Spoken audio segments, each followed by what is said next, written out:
Now look, I ain't gonna lie, after taking them losses, them 2 losses in a row, the confidence level was kinda down. But now that we're back on the winning page, we're looking good again. But not only is the on-field stuff doing good, the off-field stuff's doing great too. I was finally able to move my family into Baton Rouge with me out of Rhode Island for my NIL deals. At this moment, I'm doing really well in class. I mean, it's not like I'm the one doing the work, but really at the end of the day, that's not what matters. It's the fact that I'm getting good grades and I'm still able to play on this team. But more importantly, we've been gaining a lot of team chemistry, doing a lot of things off the field with each other, just so that we can be better on the field with each other. And it's perfect timing that we're starting to build our team chemistry, because we could definitely win every game for the rest of the season. Though, due to us having 2 losses already, we know there's a very minimal chance that we'll be able to get to the national championship. Though, we'll at least be able to get a pretty good bowl game. And for me, as a freshman, I'm gonna need that. But before we can even think about that, we're in the game versus number 20 Ole Miss, as we're ranked number 17. It's a very close contested game in the first half. And after I broke off this big play, I could feel that momentum shift. On 3rd and 3, Jane Daniels finds Aaron Anderson wide open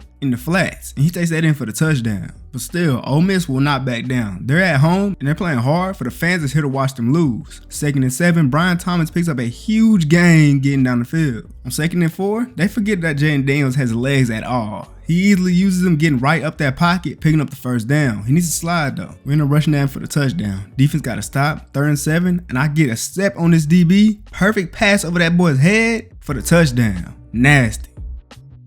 And man, after that, it was like Ole Miss just didn't know what to do. Their offense couldn't do nothing no more. Our defense was locking in, and we ended up coming away with the victory. A big win. In the game, I went crazy. 5 catches, 121 yards, and a receiving touchdown. We're playing against FCS Southeast, and this is one of them teams where you have to go crazy against. There's no reason why that they should be anywhere near your score by the end of the game. And here, I almost ended up returning that punt. Got a big gain though. But it's fine though. I still end up getting my touchdown on 3rd and 6 on the post route. After defense got to stop, we found our way back in the red zone, 1st and goal, and I'm getting to the outside catching another touchdown. But I ain't gonna lie, I ain't done this first half. 2nd quarter just started. 1st and 10, burning this boy over the top, another touchdown. At this point, I got 3 touchdowns in the first half, and I just want to get a punt return one in here. I almost end up getting it, but it just had to be one person to drag me down, because I probably was gonna make the next person miss. We're up 35-0, so really, starter shouldn't be in the game. But I asked coach, let me get in there kick return. Let me try one more time to get one, and unfortunately, couldn't get a return touchdown this game. 4 catches for 57 yards and 3 touchdowns this game. Ain't really had to do too much, well, at least yard-wise. I guess you could say I got all my yards in the punt return. Alright, now, we had our fun against the FCS school, but now we got a big school, a big-time school, Alabama. They're ranked 16, we're ranked 14. It's a big game. And already in this game, we're putting off a pretty easy drive so far, while I'm picking up another first down off this end route, and we're driving down the field. On 2nd and 12, Jane Daniels decides to scramble out to the right side, and right before he can get the first down, he ended up getting hit. But luckily, there's a flag on the field. There was an offsides on the defensive player, so we get an automatic first. We end up scoring a touchdown, running the ball in. They end up scoring 2, but we missed the field goal. 3rd and 5, he had Malik Neighbors on a post route, picking up the first down, getting past the 50. Then on 1st and 10, he tried to force the ball into me on the corner route, and it almost got picked off by the guy playing in the flats. Luckily, he got butterfingers.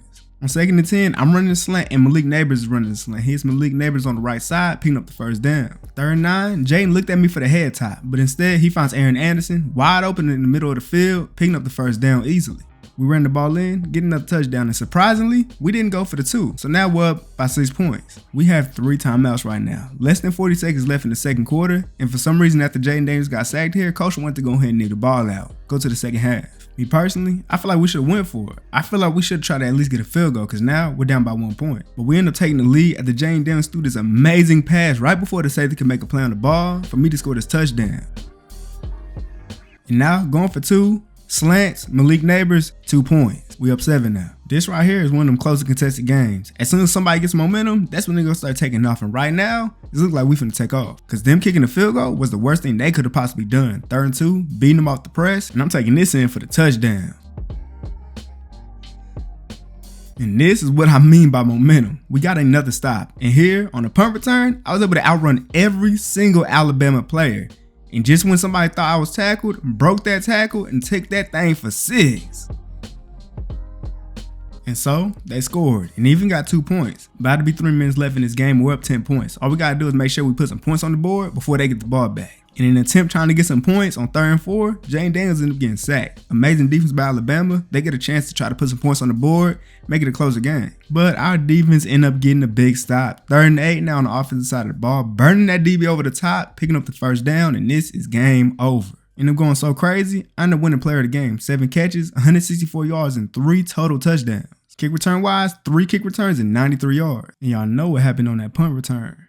Alright, so winning that game against Alabama, a big game, I was just chilling in the locker room with my teammates. You know, music blasting. I mean, them boys had that YB turned all the way up. And normally, I stay in the locker room with them and turn up. But I ended up getting a random phone call. And it had area code 401 on it. And if you don't know, that's Rhode Island's area code. And normally, I wouldn't answer a random phone call. But it was a 401 number. And so, I was intrigued. I ain't gonna lie. I ended up leaving the locker room to get to somewhere more quiet and see what's going on. And when I answered the phone, it was a voice I was really familiar with. It was my homeboy that I've been knowing since I was a kid, Trayvon. But the thing is, I have his phone number saved in my phone. This wasn't his personal phone. He let me know he was calling me from his girl's phone. He told me he had to call me from his girl's phone because his phone ended up getting confiscated. It was confiscated for a case that he's a part of. And now here's the thing, this ain't the first time he's been in police trouble. Because growing up, me and him, we used to do some dumb things. Though it was never too serious. But this time, I could tell it's definitely something serious, just based off how he sounded. Trayvon told me that he's a part of a case that involves drugs. And if he's found guilty, he could be doing a lot of time. And though he couldn't tell me too many details about the case, he should let me know to trust him that he didn't do it, that he's not guilty. He believes he was framed, set up. And me, I believe him. Because there's no way that he would do something like this. Like, just from knowing who he is and how we was in the past, he's never been anyone that would be anywhere near, using drugs or distributing, none of that. He just never wanted to be involved with stuff like that. But now, maybe because he was involved in the wrong crowd while I was gone, he's in a situation where he could serve a lot of time in prison. And hearing that from him and knowing the financial situation his family's in, I felt like the best thing I could possibly do for my boy at this point was to use some of my NIL money to help him get a lawyer. One of the best lawyers I could find in Rhode Island. Because there's no way he goes to jail for something like this, especially when he didn't do it. But now, all I could do is hope and trust that my boy Trayvon is right here. Most of all, I can't let none of this take me away from playing at the elite level that I'm playing at right now. Because obviously, the ultimate goal is to get to the league, secure the bag, because then not only can I help out my family, but able to help out his too. Especially from all the stuff that our family and his family went through together since we was kids. Just feel like I got paid them for everything that they done for me since I was growing up with him. Especially since growing up, his family's my family and my family's his family. And it's all a part of why I go as hard as I do. But now at this point, I've done everything I could. All I could do is hope that that lawyer gets him out of this situation. But now I got to worry about balling hard. Because this game coming up is a big one. As we are now the number 10 ranked team in the nation, playing against ranked 6 Arkansas. They have lost 1 game this season, and we got to make sure they lose their 2nd game of the season here. And I'm already starting this game off with a great punt return, putting us in position to probably get some points. But we wouldn't move much as Arkansas's defense was locking in, and their DBs played excellent coverage over the top, which led to Jane Daniels getting sacked for 8 yards. And though we got stopped there and missed the field goal, our defense locked in too, so they were forced to punt the ball. But the thing is, they made a big mistake punting the ball to me. They need to punt that thing out of bounds, because if they don't, I might return one. This drive is looking a lot like last drive, where Arkansas played amazing defense, but this time Malik Neighbors was able to get open, picking up the first down. And so we got to the goal line, tried to run the ball in, didn't work. 4th and goal, I'm running a slant and I'm catching this touchdown, extending the lead to 2 scores. 14-0, 1st and 10, boy is pressing me, you can't do that. I easily get past him with this nasty release. Jaden threw that ball over the top and I pick up this big play. Though I wasn't able to score a touchdown because that safety was fast enough to make the play and prevent my touchdown. But that didn't matter because our offense right now is rolling. 21-3 now, we're trying to score again before half. Less than 30 seconds left in the first half, killing them off the release, running this corner route, picking up the first. Coming into the 4th quarter, we've only scored a field goal since the first half, but they've only scored 1 touchdown too, so we still have 14 points. And I end up killing this DB with this fake curl route. When I caught this ball, all I saw was green. I thought I had a touchdown, but little did I know, he was fast enough to catch up to me. That's crazy. The game is clearly over with, but just for icing on the cake, we went to go ahead and score another touchdown. This time it's Aaron Anderson getting in there. And LSU, once again, holds up the boot trophy. And I'm looking to be holding this thing every single year I'm here. And in this game to win the boot, 5 catches, 117 yards, and a touchdown. But now, we got a bigger game. The SEC Conference Championship versus Georgia. We already making big plays. Jaden finding Malik Neighbors down the field. He's making a crazy dive and grab to pick up the big play. And then in the same drive, throwing this ball out to me, and I'm head topping this DB. Ain't scored a touchdown, but we're at the 1 yard line now. Showing we coming with a different energy this time. Because if you don't remember, our first loss of the season was to Georgia. And then after that, we ended up losing another game to Mississippi State. So really, Georgia started that. Because of them, we fell out the top 10. So we've been hoping that we'll see them in the conference championship. So now we're here with a different energy, trying to get our get back. Second and goal, Jaden Daniels using his legs to get a couple yards. And on third and goal, instead of running a hitch, I ran an in route. He ended up throwing me the ball, we scored another touchdown, extending his lead to 2 scores. And I mean, when I tell y'all, we are not here to play at all. We're up 14-0. Offense is doing good, defense is locking in. We looking good this game. And we ended off this drive right here with a slant by me for another touchdown. Now at this point, we just sitting here wondering, is this the same team that we played against last time? Or are we just a way better team than we were when we played them last time? And honestly, I think we're just a better team now. Because after them 2 losses we took, the amount of reflecting that we did definitely showing here. And to make this dominant performance even better, I ended up breaking Jamar Chase's school receiving touchdown record. His stuff was 20, and I got 21. And did it on Georgia. Good business. We're up 28-7 right now in the third quarter, but we cannot let off. Because Georgia, we all know, can definitely come back. They end up scoring finally, and I'm getting a 46-yard return. I was taking out the game. We ended up turning the ball over, and Georgia scored off of it too. And now coming back into the game, it really feels like the momentum we had is now on their side. Because like, when do I ever drop passes? Unless it's against Georgia. And so somehow we find ourselves only up 1 touchdown with about 2.5 minutes left in this game. And I'm again getting a huge return. 58 yards this time. We made it to the goal line. Scoring here will end the game automatically. Trying to get the ball to me, it was deflected. Luckily, it wasn't picked off. We can still kick a field goal, and basically, the game would be over. And it was. Georgia offense wasn't able to get on the field and score, so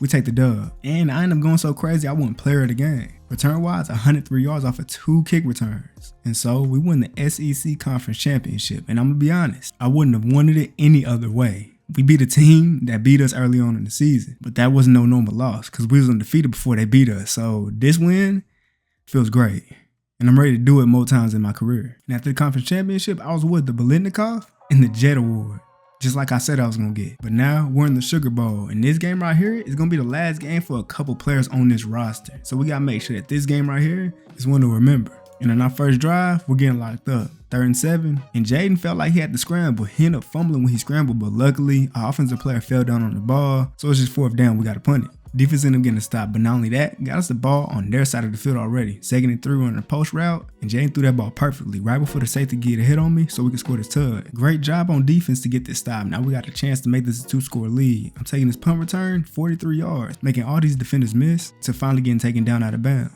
I'm gonna be honest, I don't know what Jaden was thinking here on 1st and 10. He tried to scramble, but he ran right into that defender. He had a wide open hole up the middle. On 3rd and 8, we threw them off guard. We ran a screen play, and it ended up working. Amazing blocks, and Noah Kane fought in there for the 1st down. Alright, so after we scored, they ended up responding. 30 seconds left in the 2nd quarter on 1st and 10. Jaden tried to scramble. He ended up getting hit, and after this, coach decided to go ahead and knee the ball, go to the 2nd half. And so, going in the half, they ended up getting the 1st possession. They scored, making it a tie game. On this kickoff, I almost took this thing for 6, but it just had to be one person to shove me out of bounds. After I got sat out for that drive, we ain't do nothing with it. But luckily, defense ended up getting a stop, so we got a chance to still take the lead here. As on 3rd and 6, Malik Neighbors runs a nasty corner route to pick up the 1st down. And then on 1st and goal, Jaden finds a receiver getting closer to the 1-yard line. Probably finna run it in. And that we did. We scored a touchdown. Defense got a stop. And now on this punt return, I'm taking this all the way to the right side. Amazing blocking by my teammates. And this time, I was able to take this thing for 6. They end up responding, and now on the offense, they locking up. Now look, sometimes you don't run your route. You run your route kinda. I ran up the middle of the field, ended up picking up the 1st down. Big play. Now it's 3rd and 6. We're out of field goal range, so we gotta pick this up. This cornerback is pressing the life out of me. Meanwhile, Jaden Daniels has a wide open receiver in the middle of the field. Could have picked up the 1st down, but it was incomplete. And so on 4th and 6, he ended up getting desperate, throwing this ball up the field to Malik Neighbors in the hopes he'll come down with that ball, and it's turnover on down. And so, Kansas State ended up scoring a touchdown, making it a tie game, but we got 50 seconds and 3 timeouts to get down the field and get a field goal at least. And that's where I come in. A deep ball to me, and I'm securing that catch, a big play.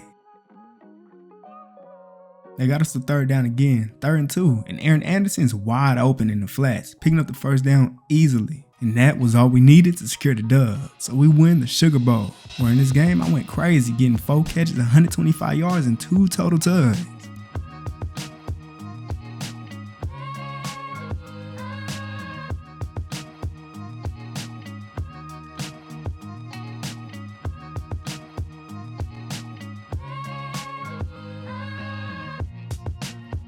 And man, even though this wasn't the national championship, just holding up this trophy felt amazing. For me as a freshman, this means a lot. And now with Malik Neighbors, Brian Thomas Jr. probably, and Jane Daniels, among others, about to enter the NFL draft after this season, I'm just glad I'm able to share this moment with them before they secure that bag. And I went so crazy this season, as a freshman, I ended up being the first team all NCAA. And with these stats I put up and the way I played this season, I just know my family, my boy Trayvon and his family, are proud of me. And man, crazy timing about Trayvon. The court date for his trial is coming up, and I'm gonna be there for sure.